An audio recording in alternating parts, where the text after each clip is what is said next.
All righty. What is going on, Steeler Nation? Welcome back to the Sports Lounge 757.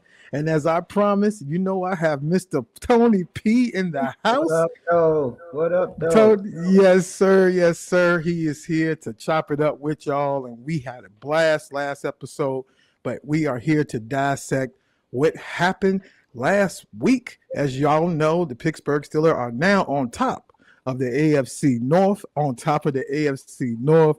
But before we get into it, man, let's just go through the little run of the show. So, we're going to talk about Isaiah likely catch, if it was a catch or Yeah, not. We're going to talk about that. That's been controversial this past week, this weekend, and also we're going to talk about one of our star edge rushers. Man, just got the news. T.J. Watt, he's been hospitalized. We're going to get into that show, and then also too, we're going to do a preview of the Miami Dolphins and the Pittsburgh Steelers in Week 15. So you guys hold on to what you got, and we're going to get started with the show. Let's go.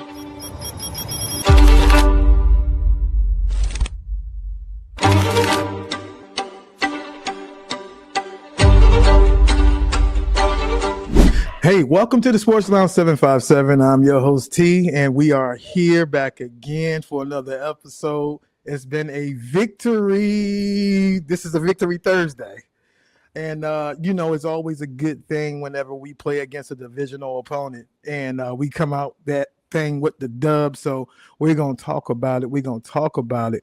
But, okay, guys, I want you guys to like, comment, and subscribe to the Sports Lounge 757, man. I really appreciate all the support that we got for the past few weeks. I've grown this channel, and we still going, and I want to get it to monetization. Just so keep busy in the comments. Hey, and also don't forget to click that notification bell so that way when an episode comes out, you're the first one to get it, whether it's on your Apple product, whether it's on your cell phone, your iPhone, your TV, your MacBook, you will get it right here first. But hey, Tony, what's going on, brother? How you been what's doing, up, brother? man? Hey, man, listen. I am. I wanted to tell you this before we got started, man. I know you went to the game, and I am jealous. 'Cause I was going to see the win. I said when we talked about you going, I said, man, I know they're gonna win, and they won. So I'm excited. I couldn't wait for us to talk today because I had to tell you, man, that game was phenomenal, and I'm glad you was there to see it. I saw it on Oh TV man. yesterday. Listen, man. Listen, I knew it was a good vibe because leading up to that game, the whole organization and the Steelers fans they lashed out to the offense, the coordinator. They lashed out to the coach. They booed Yeah, Renegade when they played the Buffalo Bills. I mean, everybody was unhappy, and all in the yeah, media dragging Tomlin's name in the mud. You know that, Tony. yeah, Firing Mike Tomlin chance and all that stuff. It was overwhelming you yeah. know. And so when my wife and I got there, um, we got a room like 10 minutes away from M&T Bank Stadium. And Oh, lo okay, and behold, there was a restaurant right beside our hotel, and it was Permani Brothers. Can you believe that? okay. That's what's up. Permani Brothers. So if you don't know what Permani Brothers is a staple in Pittsburgh. It's a famous restaurant in Uh, Pittsburgh, and they serve their sandwiches with fries and stuff on it, coleslaw and all that. And I was shocked to see one in Pittsburgh, man. And so mm. right there, hindsight, I'm like, man, you know what? Wait, they got a Permani Brothers in Baltimore. Okay, I'm feeling good about this trip. You know what Right. I'm saying? And so that was delicious. Yeah. We got to the M&T Bank Stadium. Let me tell you, man, beautiful stadium, man. Beautiful stadium. The atmosphere was electric, man. People were hyped. I mean, Not when we bad. walking down, yeah, man. Atmosphere was. I mean, you can just see the tension, right? Oh, It's. I mean, it's a this it meant a lot, man. absolutely, Yeah. absolutely. And what makes this rivalry this year is because both teams playing subpar football. Mm. You had Yeah. Baltimore at 6-6, Lamar Jackson trying to. I mean, he didn't look right, but 6-6, both teams. You know, Pittsburgh looked like they were going to go in there and lose, but I expected a better response from the media just talking about the Steelers, talking about Mike Tomlin, and they handled themselves accordingly, man. You know, they came through, and we walked their trap, took over their trap, man. I even have some video of walking up in there, man, and just getting a little view of it. I'm gonna share it with the audience real quick, man. But it was pretty dope, man. Beautiful, man. But here we go. Check this out.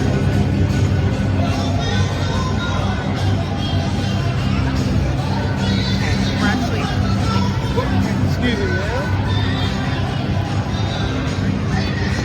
Big old swole Chris Boswell.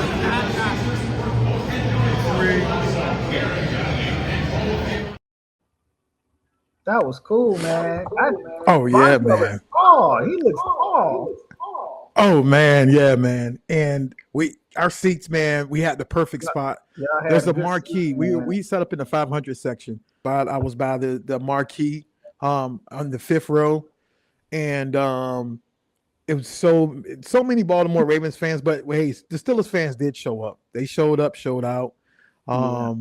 You know, the first drive when Aaron Rodgers came out and he ran that touchdown in, I knew then. I was like, hey, we in for a long game. We're in for a long game. And he actually took some shots down the field to DK Metcalf, I guess, to soften up the secondary. Mm-hmm. So yeah, but now saying the running game is non-existent. So the defense and pass and Rodgers they did. Oh yeah, and that's what I thought Coach Harbaugh was going to do. I thought Coach Harbaugh was going to take the tape from the Buffalo game because they ran the ball on us successfully, and it was hard for us to actually get the running game going. And that was the game plan for Baltimore, but it didn't work. Arthur Smith, pretty much shout out to Arthur Smith. He called a good game by having the defense play honest. You know, the corners had to play honest because now you insert Adam Thielen to the lineup and you also insert Valdez Marquez-Scantling. These are two veteran wide receivers. And so the defense now, you got some size out there on the field now, you know. So you have those two wide receivers, and so they couldn't just shell and cover DK or bracket DK Metcalf. Yeah, so I think hopefully yes. Say it again. 7 receptions, 148 yards. Yeah, come on. And then I think isn't that the highest that he has all season? That's game, I think. Man. Come on, man. I mean, for that, what's it? Game 12? That's pretty daunting, I guess. But, you know. Right. So, you know, we're paying him $150 million. So, I mean, he need to put up some numbers, right? You need to earn that check. They need that, and that's probably why he need that ball. Right. Yeah. I see about my homeboy Washington is hurt. Yes. Yeah. Concussions, man. Concussion protocol. Yeah. Yeah. It was a typical Ravens Steelers game. You know how those games go. It kind of reminds you of when it was Ray Lewis defense, and then you had Terrell Suggs out there, and you had James Harrison and Troy Polamalu. You know, the old classic. You know, Steelers Ravens, man. But we came away with the we came away with the dub. So we're gonna go ahead and get into this right now, this show. So if you guys don't know, I'll put it up there on the screen right there. Believe it or not, yep, that's your boy TJ Watt, man. TJ Watt. Yeah, he's been hospitalized, y'all. Suffering from some type of he's going on a lung evaluation. So I don't know if it has something to do with the game at Baltimore, but our prayers go out to him. I mean, you know, your health is more important than anything. So We That's just right. hope that TJ has he comes away with, being healthy. And this is coming from Bert Landon. TJ is currently at a local hospital to further medical evaluation of his lungs after experiencing discomfort at practice. And he was at the practice facility on Wednesday. So this happened this Wednesday. He will Mm-hmm. not be at practice on Thursday. And his status for Monday night's game versus the Miami Dolphins is in question. So Coach Tomlin will provide us more updates, at this time. So how do you feel about that, Tony? Well, he's always a threat. Not having him there is definitely gonna give our opponent a little more confidence. But I think we have a pretty good line, defensive line. And I think we will be okay. I mean, we need him, but I think we have enough to get to that quarterback.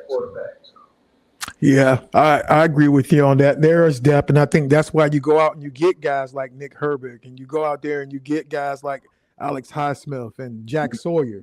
Because this is one of the things that this is a long season, and it's an attritional thing too. You gotta, Right. take care of your body, and so and things like this happens. So shout out to you, TJ. We hope that you have hope it is not as serious at Yeah, all. yeah. Your lungs is important. Yeah, and being an NFL player, man, I've seen. I can't remember the guy's name. I believe it was a guy on Dallas that they was talking about a particular type of head injury where you get stiff. Did you see that? So when I guess it's some type of head, but they say it may be a spinal type of injury where you tense up and your hands are just like almost like a Rick and Morty, you're stuck. Oh no. And it said it's because it's like it's from the back of your neck down your back. It's like I forget what the medical term is, but basically you see them basically just kind of lock up like this. And I was like, Oh man. this is entertainment for us, but it's very dangerous to play. That is so true. That's so true. And it was one of those. I think the media, one of the reporters asked Tomlin about the game and outcome, and Tomlin did mention something about, hey, you guys and fans. He said, I can understand y'all frustrations about how we played Thursday night against the Buffalo Bills. I understand as a fan, I would be disappointed as well. But he was like, y'all want to be entertained. He said, I understand that, but at the end of the day, we are dealing with real people, real, athletes that have family, and so we can't take that out of consideration, right? So when something small like that happens, you have to take the precautionary measures to evaluate, to make sure that you don't further damage whatever that's going on with that play at the time. We talked about Darnell Washington and that chop block that at the Ravens game. I mean, Darnell Washington is 6'7", man, and he's over 300 some pounds. So it's not as easy as, hey, all right, just shake it off and go back in there. No, man, because you want to keep them for the long haul, especially a special talent like that. That's right. I agree 100%. So let me ask you a question. Oh, go ahead. I'm sorry. No, go ahead. Go ahead, Tony. So what I wanted to ask you is, because you've been to the game recently, what do you think? What do you think is seeing it up close and personal? Do you think that the play was on point, or did you things that they could work on? Now, are you referring to the offense? What are you referring to? Well, I would say offensively, yeah. From what I saw, to be honest with you, and people can say that the Baltimore Ravens, their defensive front isn't as strong as it used to be.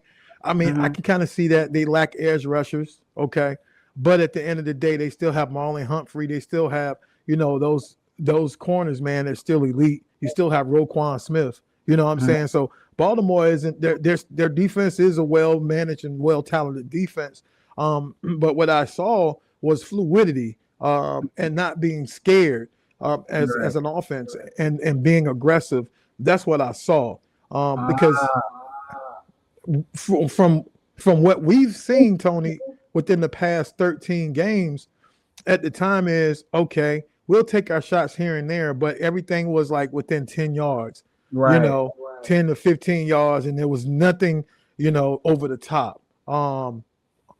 What I think what helped with this Steelers offense, and how they're explosive, and this is only one game because we aren't Right. we're not going to put the Four kettle games what they say. away from Yeah, knowing really we anything, but we aren't going to do that. But from what this one game sample size showed us, and showed the Steelers fans, that we can get vertical, we can take those chunk plays, yeah, and it also I can also attribute that to our wide receivers. If you've seen that game, Roman Wilson went out there. He didn't even dress up. hmm He's a shorter guy. So Adam Thielen decided the signing of Adam Thielen, which he's like in his 30s, but he's a well-known wide receiver. He's very established. He played with the Minnesota Vikings. He played with the Carolina Panthers. A very experienced guy. And Marquez Valdez-Scantling is very experienced as well. And he played with Aaron Rodgers in Green Bay. The defense had to be honest. They couldn't just cover DK, because now you got dual threats all over the field. And right. so I think those two receivers, adding them later in the season, was a great addition. And I hope that Arthur Smith can continue to use them and insert them in key downs, Yeah, your third and longs or what have you. Because I think Scantling only got like one reception, but it was important in that game. But he did a lot of blocking. hmm He, that's important because we want to establish the run game. But I think that part right there is something where we can continue to use those receivers, get them involved, and hopefully Darnell Washington can return healthy. We can be a well-balanced attack offense, man, because Darnell Washington is a unicorn, man. He can block and he can catch. So That's right. the running game seemed to be lackluster when he got out when he came out off of the field, because he's Yeah, great at blocking. blocking. Yeah. So Yep. from seeing Um. that in person, man, it gave me hope. Yeah. So, but I'll be honest though, and, when I was watching that game when we got into the fourth quarter, I started feeling like, man, we better not blow this, man.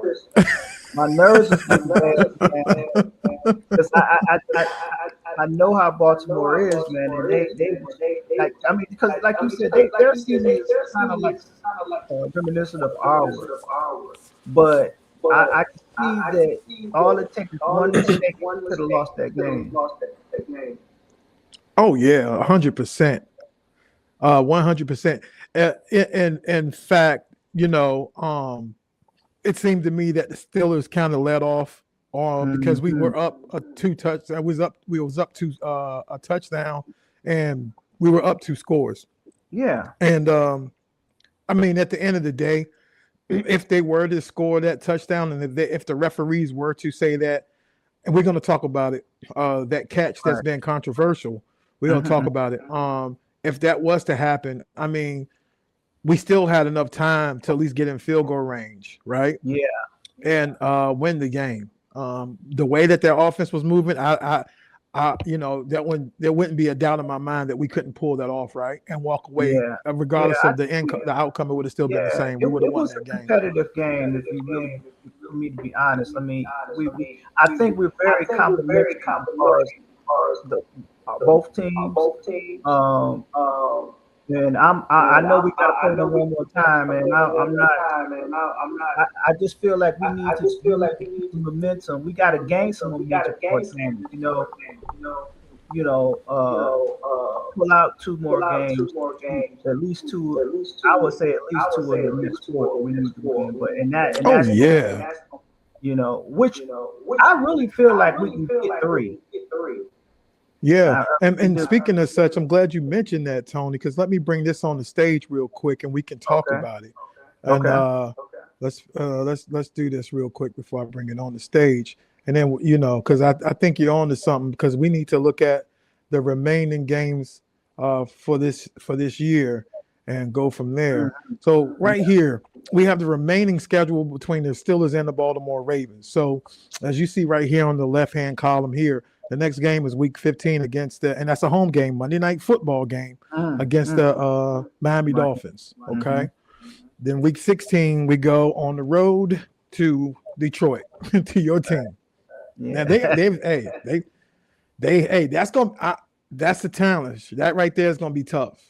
Yeah, that's a tough game. I can see the Steelers losing that. Our running game is gonna have to be on point. It can't be just the passes. We gotta be on point. I mean, I'll be honest. Because of the way Detroit has been playing this year, I think we could beat them. But I think we really.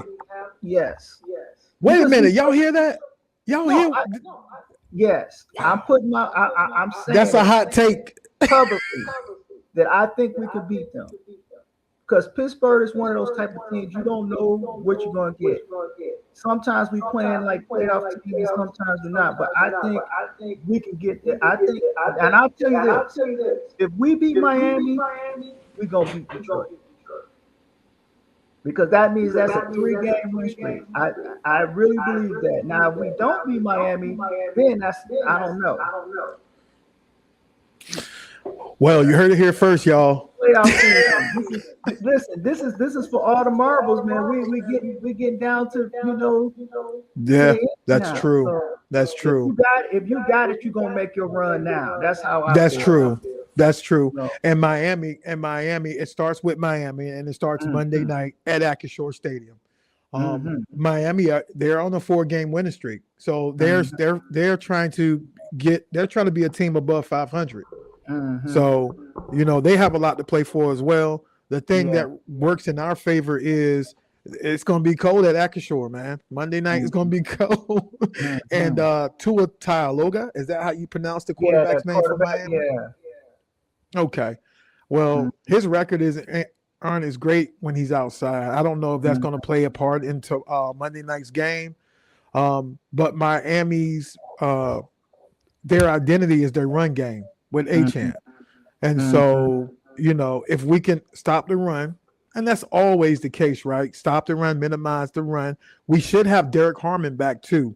Our first round draft pick, he should be back because remember, he had a knee injury. He suffered that a few weeks ago. So he will also help in our defensive line. He's had a phenomenal rookie season. So if we can stop the run and make them one-dimensional, I think we got a shot of winning that game. Yeah, I definitely think. I'm confident we can beat Miami. Now, I would say again, if we beat Miami, I feel like we can beat Detroit. If we don't beat Miami, then I don't know. I think our confidence might be a little shot into playing a powerhouse like Detroit. But I feel like if we can stop Detroit's running game, we can win. But we have to stop the run, like period.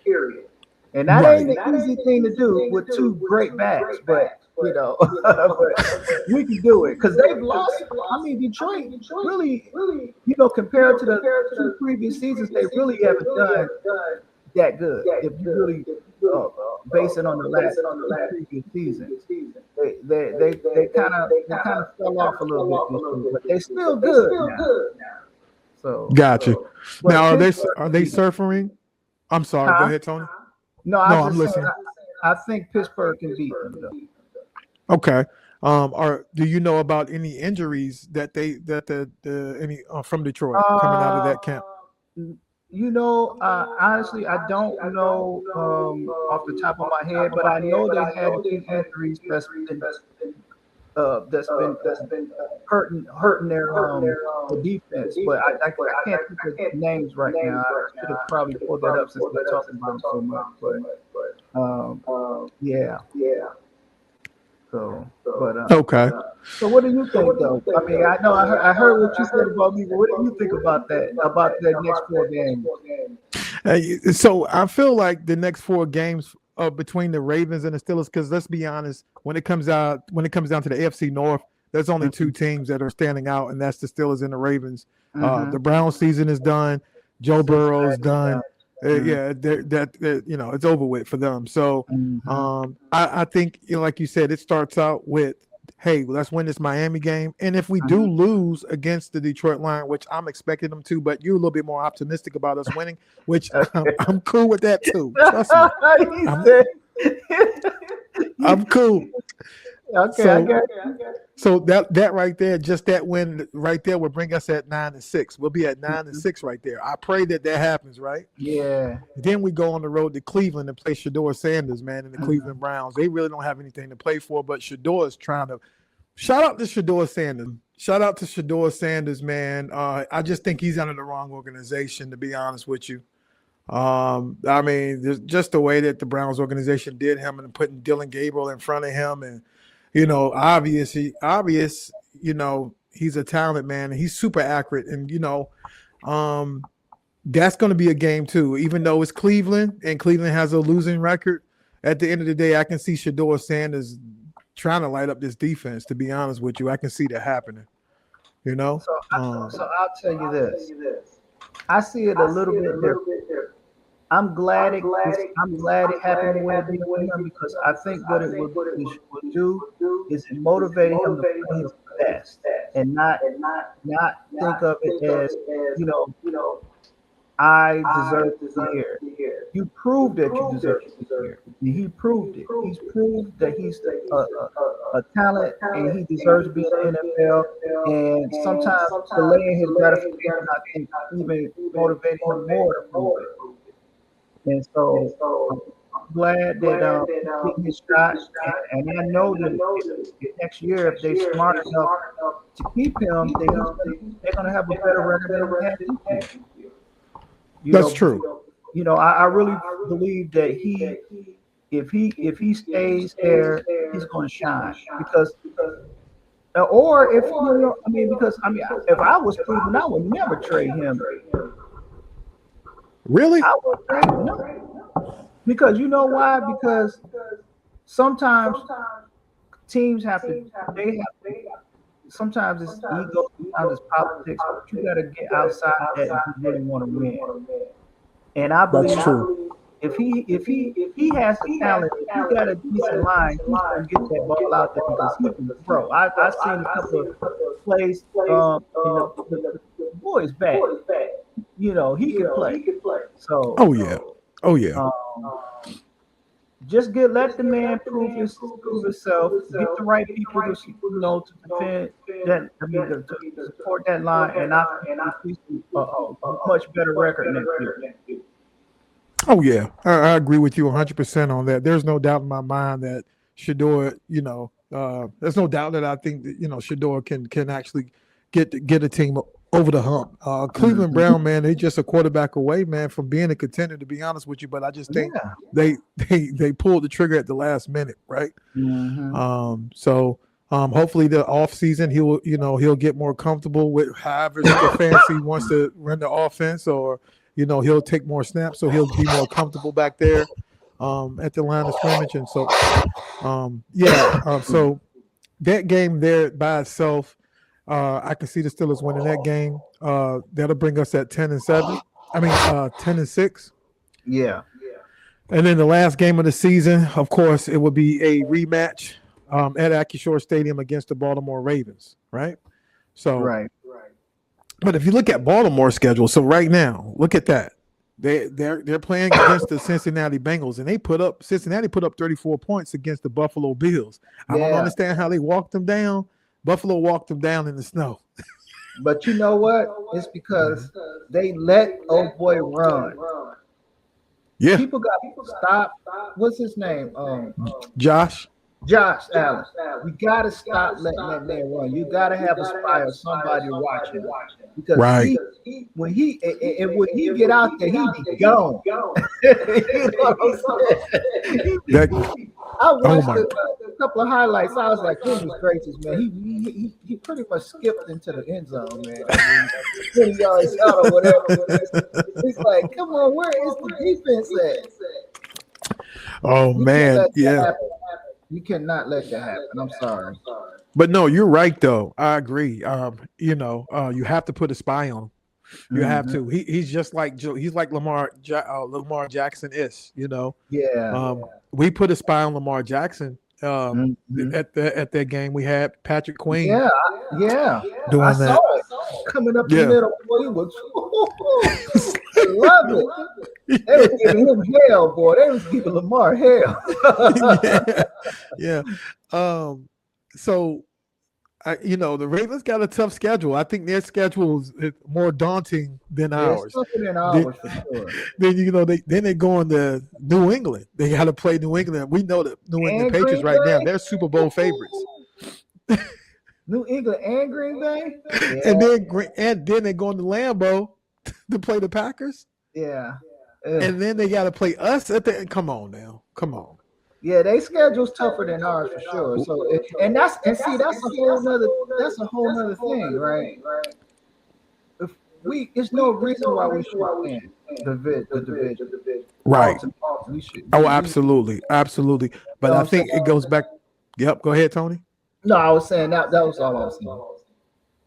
Yeah, so there should be a reason why that this year, hey, we will host a playoff game at Acrisure Stadium, man, and we will win the North. But it starts Monday night. Monday night against the Miami Dolphins. And look, let this be a nighttime game where we come up successful, because all the nighttime games that we played this season has been trash. Yeah. It's bedtime for these guys. They need to wake up. Yeah, man. My when I went to that game, what I was looking for to happen and what I wanted to see before kickoff was I just wanted to see the Steelers play a full 60 minutes of football. I wanted to see them come in, because before halftime, I'm like, okay, we're up. 17-9. And I'm telling my wife, I said, that's fine and dandy, but you know what happens after halftime? I said, we become another team and then we, let it go. I said, all I care about is to see them play a full game. And they did it. They did it. And it couldn't have come from another opportunity, and how fitting to play a whole game, competitive game against the Baltimore Ravens. And so shout out to the Steelers. Sure. Legit. Oh yeah. So shout out to the Pittsburgh Steelers. Shout out to them. They deserve that win. And also in that game, there was some controversial calls that Raven fans were saying that it went against them, and there was a few calls that I thought was quite controversial, but at the end of the day, it went both ways, because there was a catch that was made that Aaron Rodgers scrambled out. I think it was like late in the third quarter, and it was a catch from he threw it to Calvin Austin III near the sideline, and it was complete. It was a catch, but the referee said it was out of bounds. He said he didn't have control of the ball, but neither here nor there. But this is the catch right here. This right here, man, is the catch that everybody is talking about, and we're gonna talk about it. Isaiah Likely's catch, man. We're gonna go into it, and we can take a look at that and move on with the show. So Gene was looking for a third step. 1, 2, and I mean, it's already I don't know. To me, that seemed like a touchdown. Just the two, you're keeping the ball out. Now watch in real time, because it's replay. It's like could show things. Boom. I agree. Do I need to play it again? No, that's a tough one. I watched it. They replayed it several times during the game. I feel like based on the rules, it wasn't a catch, but my eyes, it was a catch.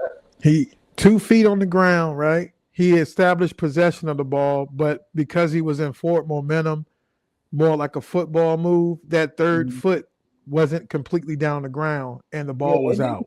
It was still in the air. I mean, it was coming out of his hands on that third step.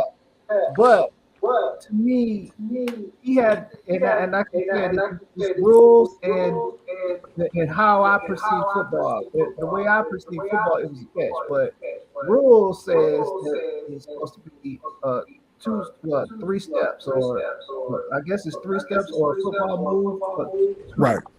yeah, so Yeah. Well, but- the way I look at it is, listen to me. It wasn't the Okay. catch. okay. Shout out to Joey Porter Jr. Shout out to Joey Porter Jr. for actually finishing that rep. I think that's important. Joey didn't give up on that play, right? Right. Joey played that rep all the way through, and he didn't get that third foot down, and the ball was out. Now, this also happened earlier this season with Roman Wilson when we played against the Green Bay Packers on the Sunday Night Football game. Roman Wilson caught the ball in the end zone. He had got three. He took 3 steps, and that was a catch, right? So, and they explained the rule then. So here we are. Fast forward, the same type of catch, but Isaiah likely didn't get that third foot down. You see what I'm saying? So, Isaiah likely, you just got to hold on to the ball, man. You know how they go to New York and they make this controversial and so I mean it is what it is. Rules, but you know that's it almost looked unfair, but I like I said, the officiating was a little questionable in some other areas, like you said, and that's football. You know, you can't let one play determine the season in most cases. Yeah. Shoot. So Isaiah likely, sorry about that, brother. But you know, if the Ravens would have played more of a solid game and not have it so close, then that call wouldn't dictate you being emotional, right? It would have just been a call that the referees got messed up, but you would still won the game. Baltimore Ravens, they lost that game because Steelers played a better. They played great defense, and then also too, you know, we got our wide receivers involved early, so that's how the Ravens lost that game. And then also too, Rashad Bateman, he dropped that wide open catch. You know, like they made a lot of mistakes. You know, self-inflicting wounds, and so. That's football. Who do you blame for that? You can't blame anybody but yourself, man. You know what I'm saying? At the end of the day, we walked away with the dub, for real. So, Tony, my question to you is, hey, guys, this segment right here is Tony take away from Week 14, Ravens and Steelers. What you got, Tony? My takeaway was Pittsburgh defense. I liked it. I enjoy watching it every weekend. I enjoy watching it. I really feel like they do the best in most cases. Outside of injuries, I think they're phenomenal. And the whole crew. Offensively, we definitely played better this past week. Aaron Rodgers was getting the ball out there. I mean, you know, I'm glad in retrospect, I'm glad he played this past week. At first, I was a little I didn't want him to, but after I felt like he is a good leader, and I think his what you call it, his leadership and his time in the league has taught him really how to move in the game. So I respect him a lot more, and I appreciate the way he played. One thing I just you know, I think we definitely need to go deep more. We just gotta, I don't know, create more plays to get Metcalf open and Austin open and just down the field passes, because I think higher, because we're gonna have to score higher to I mean, you know, some of these teams like Detroit, we gotta have to score more. I don't think we can score 30, 30 or 31 points and I think we gotta score more. So that's pretty much my take. Yeah, I agree with you. I agree with you on that. The Steelers have a shot of actually showing that they can be a competent offense. Getting the tight ends involved is very, very, very important. especially later on, in the season. We have some good tight ends. Let's get Pat Fryermuth involved. We gave him an extension. We're paying Pat Fryermuth, so let's get him involved. Arthur Smith. Let's get John Smith involved as well. And of course, Darnell Washington. So we have weapons. I think Aaron Rodgers, he's comfortable with what he has now because he has some veteran wide receivers on the field now. I like your takeaways, Tony. I like your takeaway for that game. And Baltimore, man, y'all just, hey, listen, man, it happens. So we're winning the North. So at the end of the day, man, there was some additions too that got signed on the practice squad. Let me see if I can blow this up. Let me see something. Steelers right here. We have a guy that we signed on the practice squad. Cornerback Dante Kent returned to practice today.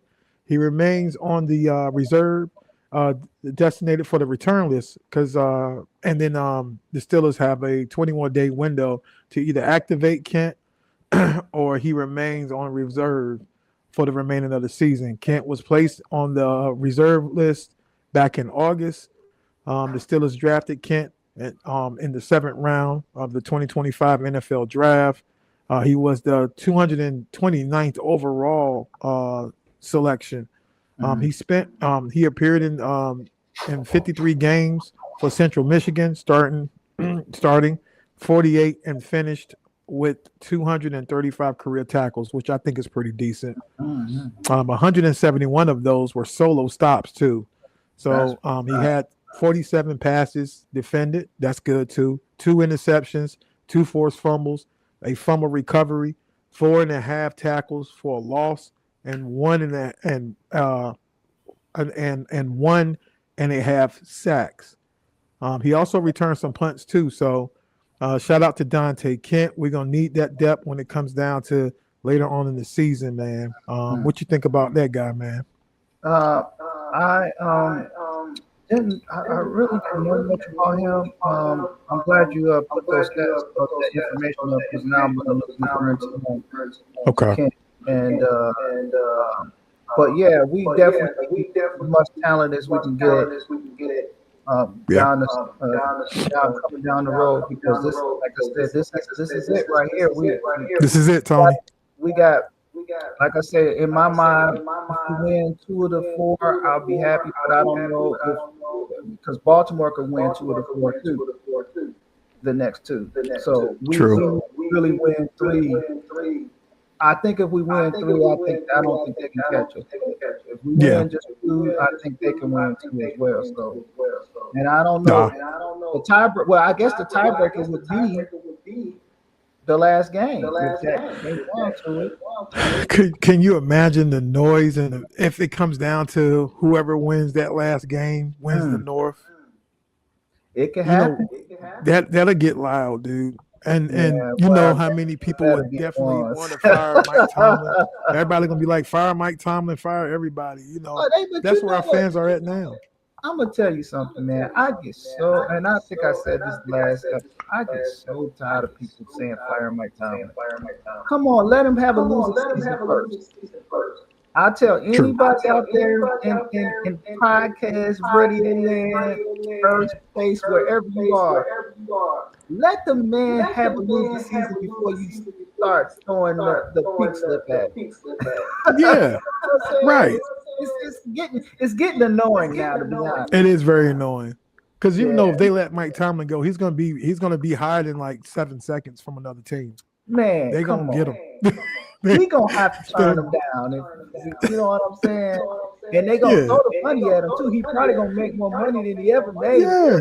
So, I don't think we want to be going up against him, especially, you know what I'm saying? And I think he has a great relationship with the Roonies, but I'm just saying. Right. No, I agree. I think there was another signing here. I'm gonna bring it up here today too. Steelers are being very active, man. Everybody always talk about the Steelers being stagnant and not making moves, but this has been an interesting season to see everybody that we've acquired. Steelers have signed an offensive lineman, Doug Nestor, to the practice squad today. He spent the 2024 season on the Steelers practice squad, and he was signed to the reserve future contract following the season. Nestor originally signed with the Minnesota Vikings as a underdraft free agent following the 2024 NFL draft. Nestor played college football at West Virginia, where he appeared in 57 games, starting 52 of them. In 2023, he played in 12 games, starting 11 with starting 11 with 660 offensive snaps and didn't allow a sack. So there you go, right? What we talk about, man, you know, the offensive line keeping Aaron up and upright, man. The offensive line has gone through its warts. They've been battle tested. I know Broderick Jones is still out. We may not get Broderick Jones back to the end of the season. So we need some depth on that offensive line piece to keep Aaron Rodgers upright. What you think of that, Tony? Yeah, I agree with you, man. We definitely need that. We definitely need some experienced player to assist. It's just important to have support because injuries are just so prevalent in the NFL that you got to have the backups, competent backups, going there and because you know one thing I noticed when I watch games that broadcasters always talk about them. You know, if the less experience you have, the more the people go after you. They take advantage of your lack of experience. And that's why you gotta go out there and find talent and have them in reserve when you need them. So, absolutely. And the Ravens game, I forgot the guy that went out from concussion. Did I read the concussion? Hold on. I think I have something on that one. I don't think Well, anyway, we had one of the left offensive linemen that replaced Broderick Jones. He got injured. He had a concussion. And then they brought in another offensive lineman. And you can hear Tony Romo talking about, hey, this is the new backup offensive lineman that's about to get a snap, and Baltimore Ravens are about to test this guy. So you're right. And Tony Romo said it in the live broadcast. They love, and they do that on the defense. I mean, on the safeties, and you got a safety out there that's new. They take advantage of. Because they know they don't have. You might have the speed, but you may not have the football IQ to defend in certain situations, especially with a prominent receiver. You know, somebody who's he can get at you. Yeah. Oh yeah. But I'll give the offensive line so far. They're doing well. There's nothing crazy. I think Troy Fautanu has found himself at home. We have Zach Frazier, the center. He's been playing well. He was straight from his rookie season. So, and Mason McCormick, they're doing well. So that whole right side of the offensive line, man, they've held up pretty well, and I'm proud of them this season. Yeah. Well, they protecting him. He ain't getting sacked all day, so they doing something right. Yeah. Because I even think Baltimore, man, he took a few sacks. Last game. Yeah. Number 77, whoever that guy is on number 77 from Baltimore. Oh man, it was nasty. Yeah, man. But it's important. Off the subject though, did you hear about the signing from the Colts? They signed Phillip Rivers, quarterback. What? Really? Phillip Rivers is 44 years old. So Aaron Rodgers, he's old school. But they dug deep for some help, huh? Yeah, brother. They had a horrible. I mean, they were Super Bowl contenders 4 weeks ago. Now they probably won't make the playoff. Ain't that crazy? They nosedive, man. Like you. Yeah. Injuries. Yeah, man. Yeah. Yeah. So Aaron Rodgers isn't their oldest quarterback now. So it's Phillip Rivers. But Phillip Rivers, I guess he just wanted. He like Tom Cruise, man. He just don't want to stop. Nah, yo, I love Philip Rivers' attitude. I love his energy, man. He's always feisty, man. I love that part about Philip Rivers. He'll talk trash to you, you know. Yeah. Well, So don't shout out talk to too Philip much Rivers, trash. man. Got them brittle Shout out to bones. you, dude. Don't Yeah. talk too much trash. Man, Wow. listen, guys, we really appreciate y'all showing up here, man. For the Sports Lounge 757, we really appreciate it, guys. Y'all don't forget, man. Please hit that like button, get in the comments. You guys have been commenting the videos. I really appreciate it. And we're gonna get active, and we're gonna see how the season shakes out. But Yeah. before we head on out of here, man, we got one more thing we want to talk about, and that is the preview, the Dolphins and Steelers preview Monday night. Let's go ahead and take a look at the let's look at this. Look at New England. If you guys can see that right there. Miami is 6-7 right now. And so they're trying to be above 500. So they have a lot to play for. Mhm. You know, they're going to try to get 500. This division right here is competitive outside of, oh my God, the Jets. Oh my God, what happened to them? But Justin Fields, man, Jesus, 3-10. But yeah, so Miami, I think that you know they've shown that hey they can battle back, and they've shown some cohesion as a whole team. So that's going to be a challenge. I think we talked about the key takeaways for this game. Right. Stop the run, right? Stop the run and make them one dimensional. And so I think that's the main thing.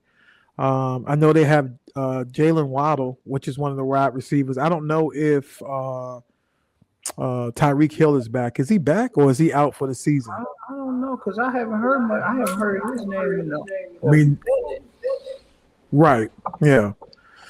So the Steelers, they're favored right now by 3 for this game because it's a home game. So hopefully we can come out with the dub. And of course, you already know what we got right now. And look at that, y'all. Look at that. Yeah, we 7-6, and everybody else, man, you know, they trying to figure it out. But other than that, though, man, you have anything, Tony, before we wrap this thing up, man? It's going on an hour. I would say I just, like we discussed earlier, I definitely have confidence that Pittsburgh, if they can win this game with Miami, it's going to dictate what we do in the next 3 games after. The only really tough game we have is, in my mind, is Detroit. As far as, that's going to be a big challenge. And if we can pull that out, I think we kind of solidifying our spot in the playoffs. If we don't win at least 2 games, I mean, if we win 2 games only, I think Baltimore will win 2, and we're going to have to go get ahead again. So, and that's not going to be good for us. I know that they ain't going to want to get beat twice. So. Well, somehow the audio and the visuals just froze on me. Yeah. So, guys, I want to thank y'all for showing up here at the Sports Lounge 757. Tony, for being here, brother. And you want to shout out your handles, man, before we get out of here? Yeah, man. Just hey, man, we Porterhouse LLC. We're Airbnb business. Hey, you can find us online, man. Porterhouse LLC.